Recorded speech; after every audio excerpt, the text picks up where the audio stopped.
The story of the tribes of Dan and Benjamin. In those days, there was no king in Israel, and each man did what seemed right to him in his own eyes. One day, when the tribe of Dan was raiding villages in the hill country, they came upon a man named Micah, who had made a false god and set up the false god in his house.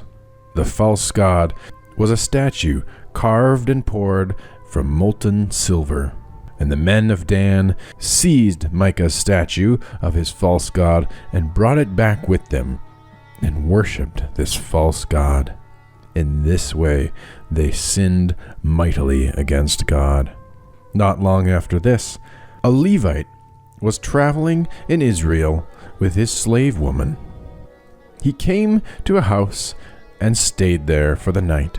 But the men of the tribe of Benjamin, whose land he was staying in, came to the house and began to beat upon the door and said, "Bring out the man who came into this house, that we may do wicked things to him, just as they promised to do at Sodom and Gomorrah." But the master of the house, who had given lodging to the Levite, said, "I will not, but take my slave girl." And he put his slave girl out of doors. Then the wicked men of Benjamin hurt her and abused her and killed her. When the Levite saw this in the morning, he sent a message to all the tribes of Israel, telling them what wicked things the tribe of Benjamin had done.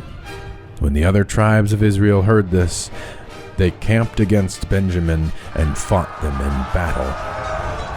And the tribe of Benjamin was defeated, and many were killed. Then the men of Israel swore at Mizpah, "No man shall give his daughter in marriage to any one of the tribe of Benjamin." When the people of Benjamin heard this, they said, "Where shall we find wives? We will die out if no one gives us wives."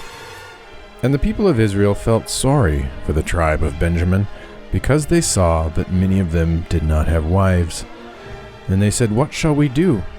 So they went to the tribe of Benjamin and said, "Each year there is a Jewish feast at Shiloh, where many women and daughters come out to dance. Go up to Shiloh at the time of the feast and seize some wives for yourselves. And when their fathers or brothers come to us and complain, we will say, 'Please be merciful to the Benjaminites. You did not give away your daughters. They were taken from you.'" So the men of the tribe of Benjamin went up at the time of the festival to Shiloh and seized some of the daughters who were dancing there. This was a time of great wickedness and chaos in Israel, for there was no king in Israel, and every man did what was right in his own eyes.